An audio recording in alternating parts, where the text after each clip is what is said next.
Buenas noches a cada uno de ustedes, Dios me los bendiga. Soy el pastor Leonardo Tello, profesor de Armonía de los Evangelios, y esta es la cuarta sesión que vamos a ver de este curso, y vamos a hablar del Sermón del Monte y también de otras enseñanzas de nuestro Señor Jesucristo.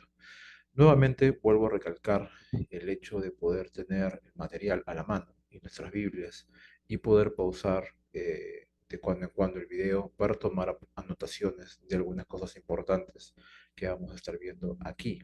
¿Sí? Lo que vamos a estar viendo durante la sesión son básicamente comentarios, acotaciones que enriquezcan más el estudio personal del estudiante y no exactamente una explicación exhaustiva y expositiva de cada pasaje por razones de que el contenido es bastante amplio.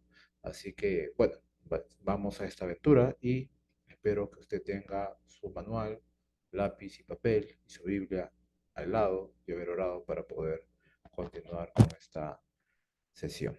Ok, lo primero que vamos a hacer es entrar de lleno al tema del Sermón del Monte y vamos a estar viendo el anunciamiento de las bienaventuranzas. Así que vamos a estar viendo poco a poco algunos conceptos y algunas cosas esenciales acerca de ello. ¿Sí? Ok. Bueno, ¿dónde se da el Sermón del Monte? Se da en el llano de una montaña, no especifica cuál montaña es el libro de Mateo, mucho menos Lucas menciona, simplemente se dice que en un llano, una parte plana de alguna montaña, se dio este Sermón del Monte.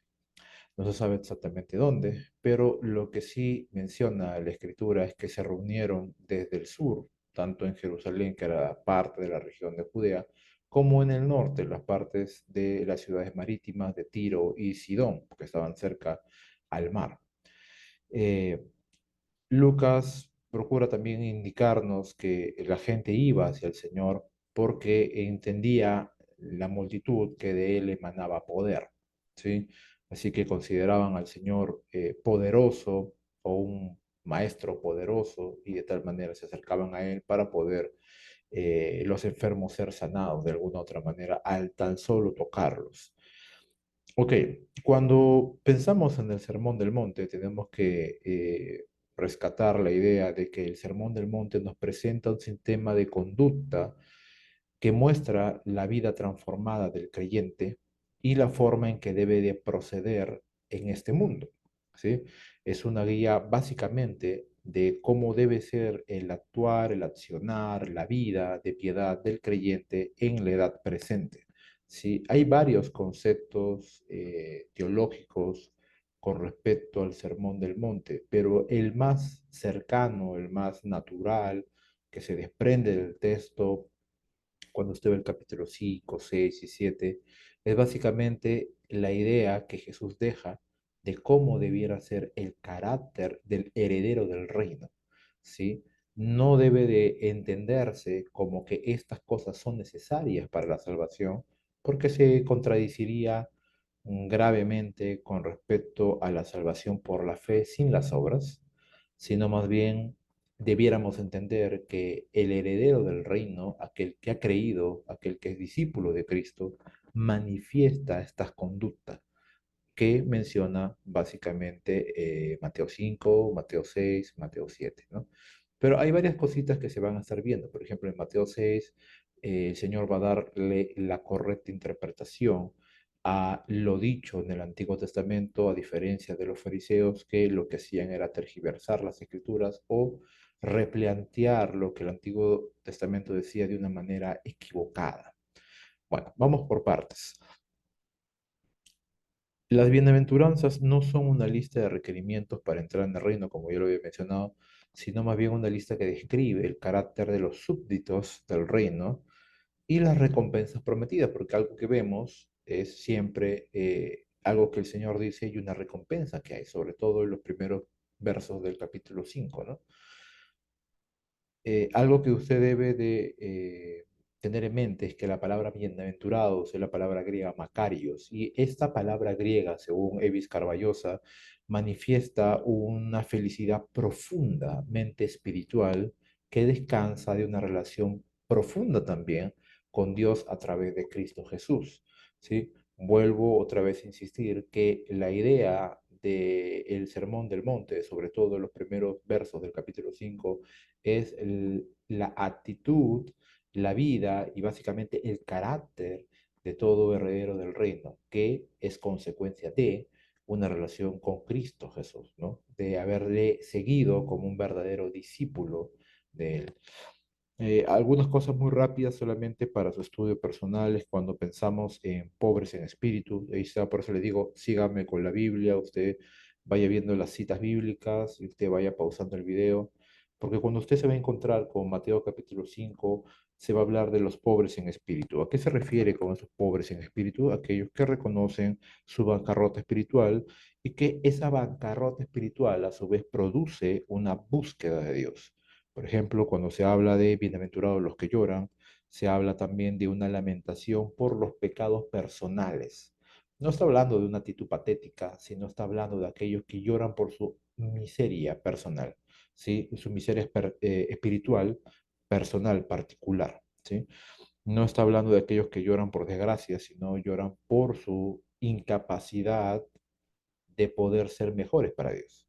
Y nuevamente eso es parte del carácter de un discípulo de Cristo, aquel que ha creído en Él genuinamente. Bienaventurados los mansos, tiene que ver con la idea de la humildad, de la sumisión, de la, de la paciente sumisión frente a la adversidad y la ofensa. Bienaventurados los que tienen hambre y sed de justicia, y eso habla de un profundo anhelo espiritual por la justicia de Dios en su vida y en el mundo. El carácter del verdadero creyente anhela una vida justa de sí mismo para con Dios y anhela que la voluntad de Dios se haga en el mundo, ¿no? Y a eso se refiere. Bienaventurados, dichosos, deberían estar profundamente felices aquellos que manifiestan ese carácter, es lo que está diciendo Jesús. Bienaventurados los misericordiosos, tiene que ver con la compasión por aquellos que también son pecadores, hace un sentido de profunda empatía hacia aquellos que también son pecadores, y eso nace y eso aboca el deseo, provoca el deseo de poder buscarles para evangelizarles y proclamarles el evangelio, porque hay una compasión que nace del corazón de forma entrañable. Bienaventurados los limpios de corazón, tiene que ver con la limpieza interna del ser, no tiene que ver con la limpieza ceremonial que tenían muy acostumbrados los fariseos vivir, una limpieza externa más que una limpieza interna, pero Jesús está postulando la limpieza del corazón, la limpieza interna, la limpieza que realmente a Dios le importa. Bienaventurados los pacificadores tiene que ver con la idea de no aquellos pacifistas que hacen largas marchas para poder hablar de la paz, sino aquellos que llevan la bandera de la paz a través del Evangelio. Cristo mismo hizo la paz y reconcilió al hombre con Dios a través de su cruz. Y aquellos que son súbditos de Cristo, del Rey de Reyes, llevan la paz también por medio del Evangelio para poner como reconciliadores al hombre en paz con Dios a través del Evangelio. Bienaventurados los perseguidos por causa de la justicia, eso tiene que ver por causa del Evangelio, por causa de llevar una vida recta delante de Dios. Y bueno, al final Jesús en el verso 12 del capítulo 5 de Mateo nos llama a tener un gozo por causa de ser execrados por el mundo, porque de esta manera es que los profetas de la antigüedad fueron también execrados, separados del mundo por causa de la justicia. Así que Jesús está viendo el hecho de ser rechazado por Dios como un honor delante de él mismo, ¿sí? Entonces, bueno, hasta ahí hemos avanzado en lo que es el Sermón del Monte, el capítulo 5 del versículo 1 al verso 2. Ahora vamos a entrar a otras enseñanzas que el Señor dio también, y tiene que ver con la sal, la luz, la ley de la ira y del adulterio. ¿Sí? Hay varias lecciones que el Señor da, pero vamos a ver estas que continúan en el Evangelio de Mateo, en el capítulo 5. Vamos a pasar buen tiempo en el libro de Mateo aquí. Ok, lo primero que vamos a encontrar aquí es eh, el carácter del discípulo de Cristo se menciona en los 12 versículos anteriores en el capítulo 5, pero la responsabilidad del discípulo de Cristo se menciona del capítulo 5 en parte en adelante, ¿no? Entonces, ¿en qué sentido se muestra esa responsabilidad en ser sal y en ser luz del mundo? Entonces, el testimonio de vida del creyente es una fuerte responsabilidad de parte de él, porque recordemos que somos una representación delante del mundo de lo que Cristo es, su iglesia. Entonces, Jesús va a utilizar dos metáforas importantes para hablar de esa influencia que eh, tiene el creyente sobre el mundo que está a su alrededor. El primero de ellos es la sal. La idea de la sal habla de la santa influencia del creyente que preserva, así como la sal preservaba, o bueno, la sal en los tiempos de la antigüedad, en los tiempos de Jesús, en los tiempos bíblicos, la sal se utilizaba para preservar los alimentos. Ahora, bueno, tenemos congeladoras, pero antes se utilizaba la sal para preservar los alimentos. Y aparte de ello, tenía la idea, o la sal, bueno, se utilizaba para retardar el proceso de descomposición. Jesús lo utiliza como una metáfora para que nos demos cuenta cuán beneficiosa es la influencia del creyente en el mundo. Nosotros, los creyentes, lo que hacemos es preservar de la descomposición moral al mundo y también retardar el proceso de la descomposición moral del mundo, de nuestra sociedad. La siguiente metáfora tiene que ver con la luz y habla que la vida, las obras, el carácter del creyente alumbra a este mundo en tinieblas y por ende el mundo al ver esa luz glorifica al Padre. Esa es la idea cuando Jesús habla de que una lámpara no se puede poner debajo de una mesa de noche, de un almud, también cuando habla de que una ciudad sentada no puede dejar de verse, sino que siempre está alumbrándose la idea de lo que está diciendo Jesús, ¿no? El creyente está arriba para alumbrar, el creyente tiene el Evangelio para poder resplandecer, el testimonio de él es importante para la preservación de la corrupción moral de este mundo. Ahora bien, cuando pensamos en la ley, y vamos a pasar rápidamente por varios tópicos, pero cuando pensamos en la ley, porque ahí también se habla en Mateo capítulo 5 acerca de la ley, hay que comprender que Jesús mismo es el cumplimiento de la ley, de las promesas y las profecías del Antiguo Testamento, ¿sí? Así que cuando cuando se habla de la ley, no debiéramos eh, comprenderlo de la manera, es que si Jesús cumple o no la ley. Jesús cumplió la ley, pero vayamos un poco más allá. Jesús es el cumplimiento de la ley. O sea, estamos claros de que Jesús cumplió la ley, pero Jesús viene a ser un poco más allá. Él viene a ser el cumplimiento de la ley, ¿no? Cuando hablamos de la ley, estamos hablando de eso. Ok. Luego estamos viendo también acerca de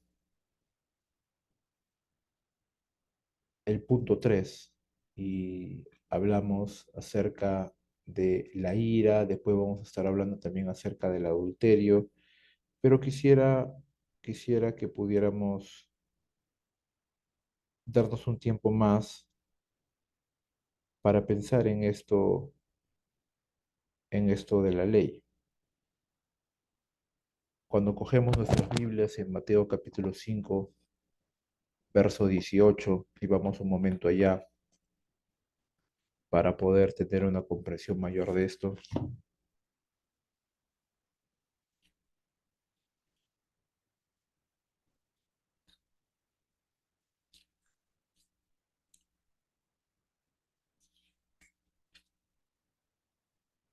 Ok, Bueno, cuando el verso 17, si usted tiene su Biblia en la mano, estábamos hablando de que él no vino a abrogar, o sea, a incumplir la ley o a abolirla, sino que él era el cumplimiento de la ley.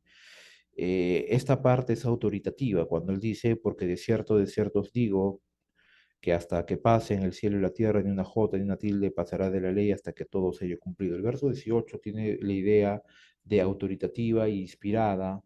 ¿Por qué razón? Porque él muestra que al decir os digo, que él está dando, está colocando su propia palabra, y la palabra inspirada por Dios de una forma autoritativa y eterna también, imperecedera, ¿no?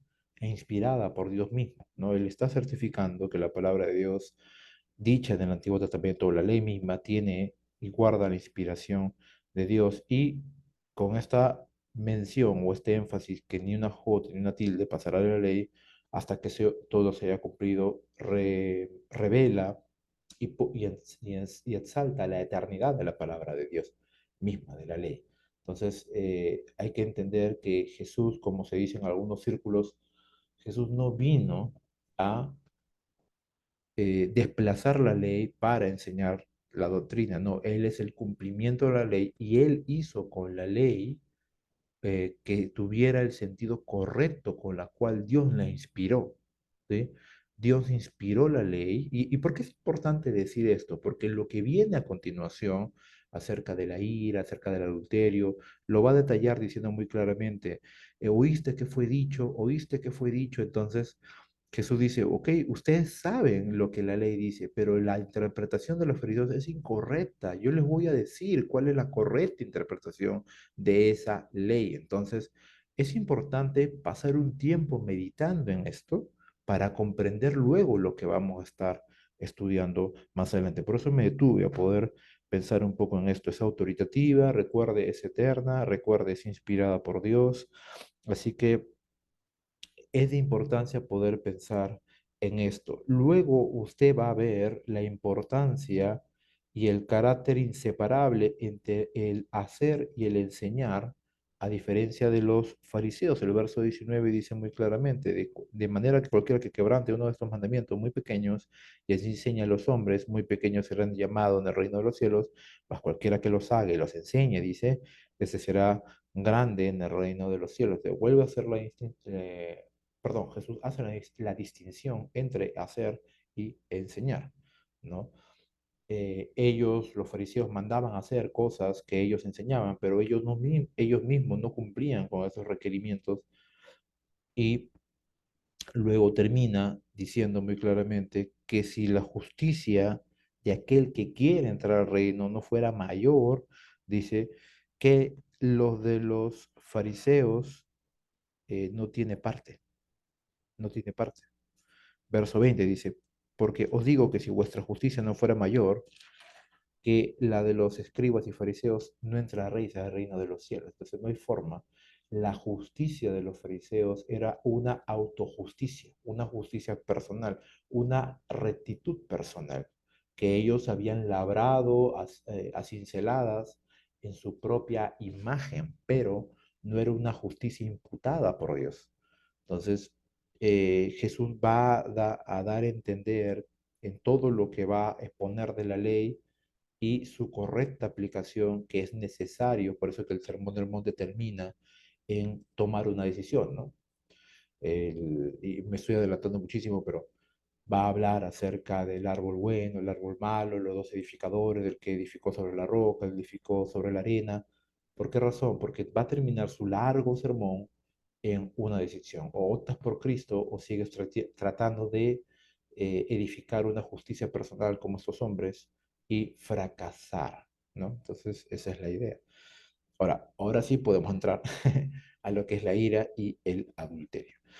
Ok, entendiendo esto, poniéndolo sobre la mesa, tratemos de entender lo que dice acerca de la ira, acerca del adulterio, ¿sí? Ok. Durante años, el punto 3, durante años los rabinos habían enseñado de que quien no asesinaba había cumplido el sexto mandamiento, ¿no? Que es no matarás.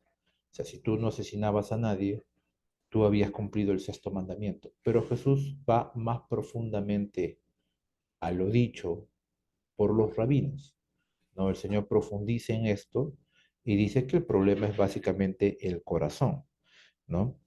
Porque habla acerca de la ira, ¿no? Y siempre va a estar mencionando esas distinciones, ¿no? El acto del homicidio nace desde un arrebato de ira del corazón. Y Jesús va a equiparar la ira del corazón con el homicidio perpetrado, ¿no? Que uno puede decir, pero hay una diferencia enorme. Una persona cometió el acto y el otro tuvo un deseo, claro, pero ese acto pasó por un deseo antes. Entonces, simplemente necesitaba un detonante que activara ese sentimiento, ese deseo malvado. Entonces, Jesús quiere ir a la raíz del problema y es al corazón. Y si usted nota, en cada cosa que vamos a estar viendo, el problema es el corazón, ¿no? Igual sucede con el adulterio. Los rabinos veían el adulterio como malo porque involucraba el robar la mujer de otro. Sin embargo, Jesús señalaba que el mandamiento involucraba la pureza de la mente y se adultera desde el corazón, ¿no?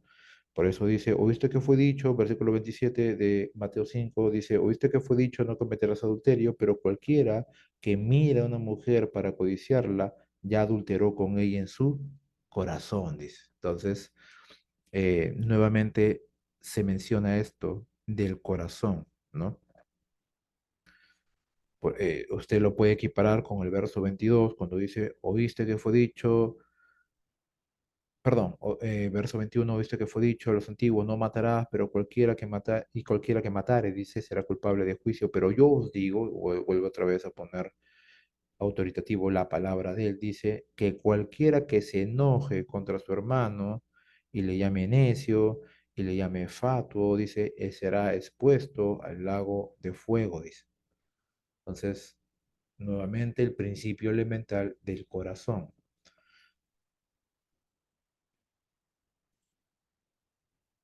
Otro más. Cuando se habla del divorcio, el juramento, la venganza, el odio. Ahora, es algo interesante porque usted va a ver una misma cláusula ahí en Mateo usando la frase, oíste que fue dicho, pero yo os digo. ¿No? Y Jesús va a abordar seis temas éticos. Ya hemos visto dos de ellos, el homicidio y el adulterio, pero luego va a hablar del divorcio, los juramentos, la venganza, el odio, que son esos seis temas éticos que Jesús va a abordar con esta misma cláusula, oíste que fue dicho, pero yo os digo. ¿No? Entonces, poniendo en claro que la interpretación dada por los rabinos estaba equivocada y quién mejor para traer la correcta interpretación del Padre cuando dio la ley es Cristo mismo, que es el cumplimiento de la ley, ¿no? Porque él cumplió a cabalidad todo lo que se menciona aquí. Bueno, para no dilatar más el tiempo, respecto al divorcio, Jesucristo apunta a la santidad del matrimonio como institución creada por Dios, alegando que el que se divorcia superficialmente y se vuelve a casar por segunda vez comete adulterio. Ahora, hay algo interesante aquí, ¿no? Por ejemplo, en la época de Jesús había dos escuelas de interpretación. Una era Shammai y la otra era Hillel. Shammai, o esta escuela de interpretación Shammai, tenía la idea de que el divorcio estaba permitido bajo el concepto de adulterio, mientras que la escuela de interpretación Hillel aceptaba el divorcio por cualquier motivo, o sea, dar carta de repudio, de divorcio a la mujer dado por el hombre por cualquier motivo. Y esta interpretación Gilel había llegado a un punto de acogida muy grande, porque era muy conveniente. O sea, si una mujer hacía algo que a mí me desagradaba con el tiempo, yo podía repudiarla y tratar el pacto del santo matrimonio como cualquier cosa, ¿no?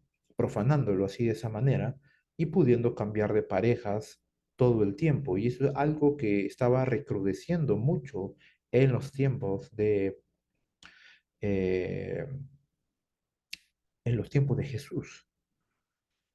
Sin embargo, para Jesús, la única forma en la cual el divorcio estaba contemplado era por la infidelidad conyugal. Fuera de esto, cualquier otro motivo para separarse es causal de pecado, es causa de pecado, ¿no? No es aprobado por Dios. Entonces, ese lineamiento es importante. Pablo lo desarrolla después en sus cartas de Corintios, él desarrolla eh, explayándose un poco más acerca de esto y algunos tintes importantes que revisar ahí, pero hablando acerca de armonías de los evangelios, la opinión de nuestro Señor Jesucristo es muy clara. La inmoralidad sexual era causal de divorcio. Ahora, claro, cuando vemos en Mateo 19, por ejemplo, Jesús va a hablar de que esto es por causa de la dureza del corazón del hombre, porque al principio no fue así, dice, no, que no separe el hombre lo que Dios unió. Entonces, para Dios el divorcio no está contemplado en la palabra de Dios.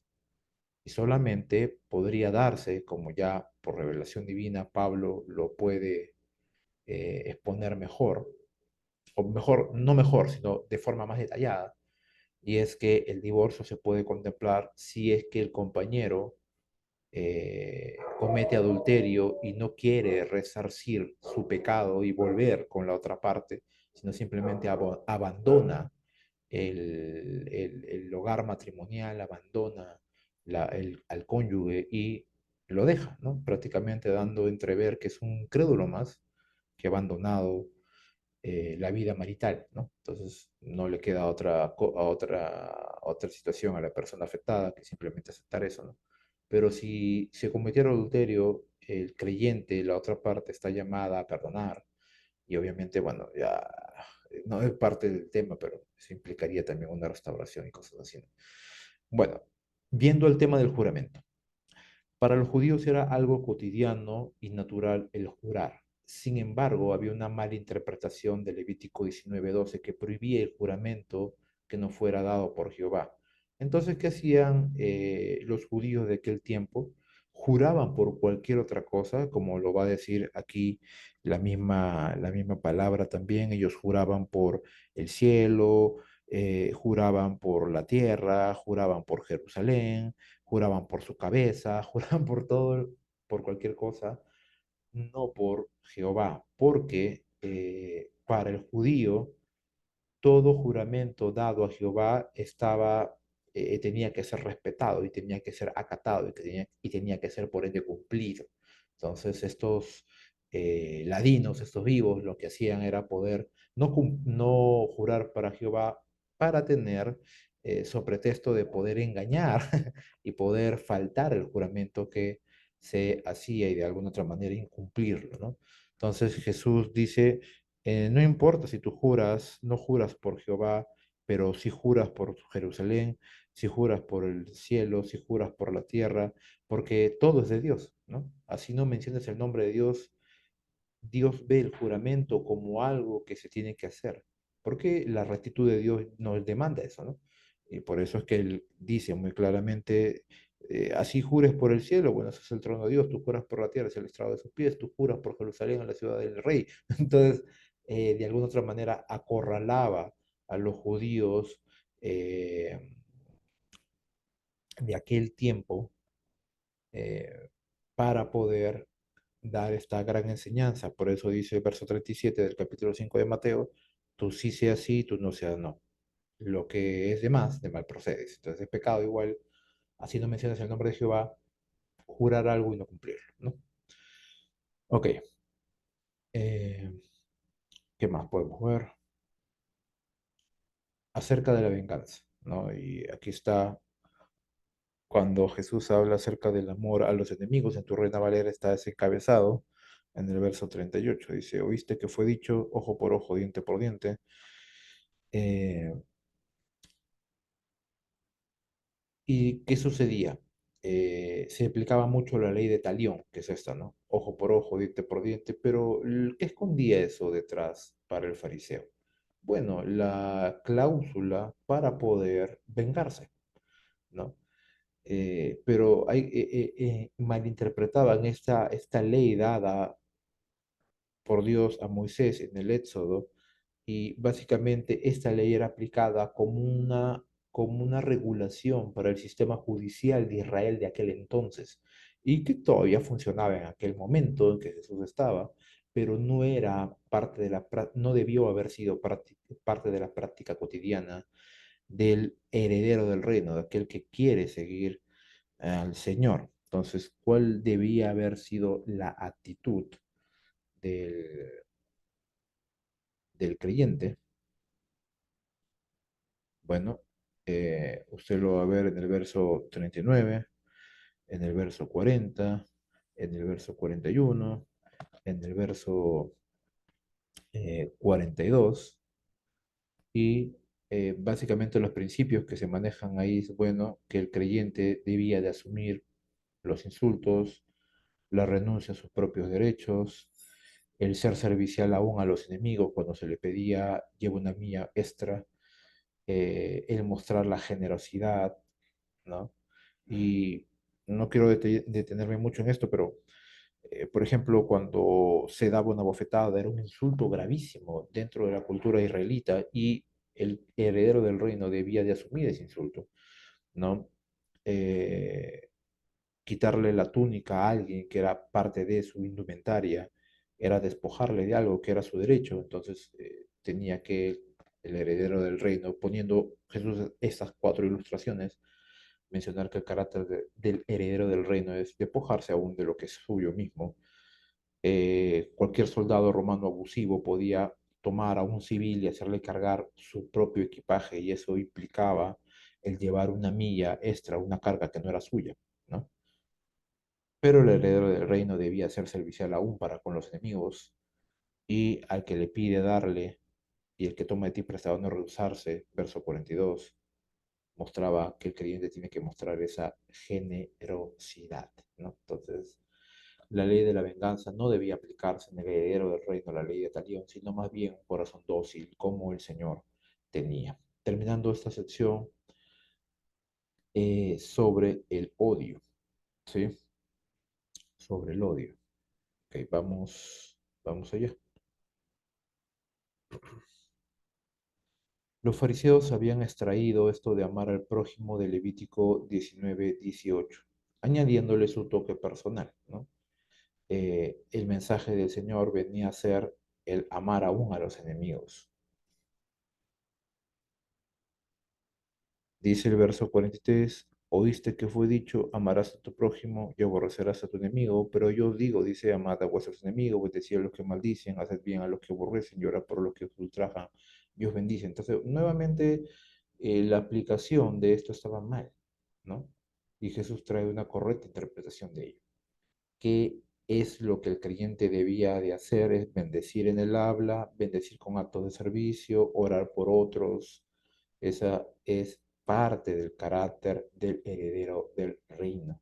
Entonces, el sermón del monte no es lo que uno tiene que hacer para poder alcanzar la salvación, sino básicamente las obras que reflejan la salvación del heredero del reino, aquel que es discípulo de Cristo, aquel que le ha seguido a él. Ok, vamos a ir a otra diapositiva más,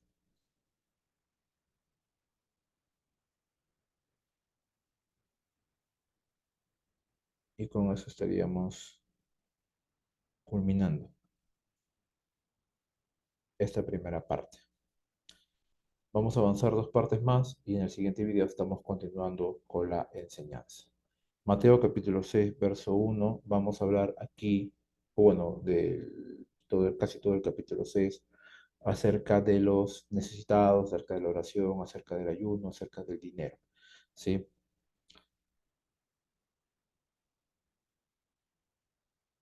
Ok.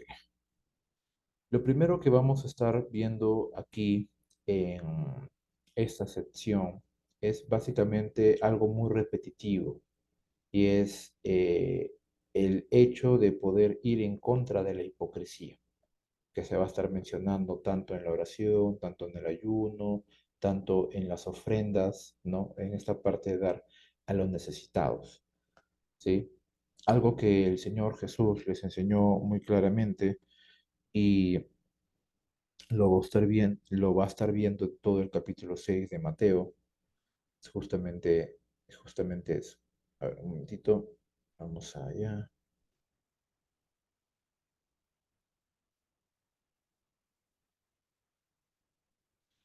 Ok. Las ofrendas a los necesitados se deben dar en secreto y generosamente. Jesús da por sentado que sus discípulos debían de ofrendar, pero no con ostentación, buscando el aplauso humano, como lo hacen los hipócritas. ¿Sí?